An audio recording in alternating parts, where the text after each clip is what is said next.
देखेबो न करे जाना रविंदर के हॉल है, आप लोग भी जुड़िए। आइए, ज़्यादा टिकट नहीं लेता है, 20 रुपया टिकट है, आके देख सकते हैं।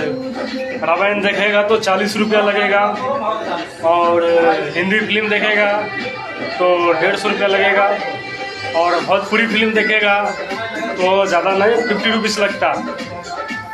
आके खुद देखिए। हाँ, लगा हुआ है बन गया गाना। अभी देखा था मैं आप लोग को फिल्म, अभी लाइन बाकी बने रहे।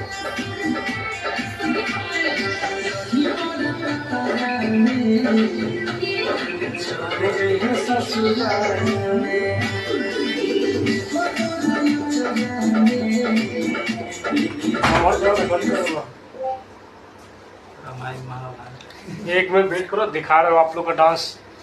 हिंदी फिल्म का 150 रुपया लगेगा, भोजपुरी का 50 रुपीज़ लगेगा, रामायण लगाएगा तो 150 रुपया लगेगा। दिखा था अभी आप लोग ने, दिखा था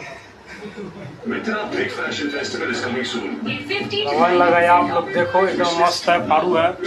आके मजा लो, एंजॉय लो, ठीक है, बहुत मजा आता है। देखो फिल्म देखा जाए तो उनको नहीं देखो कौन सा लगाया, देखो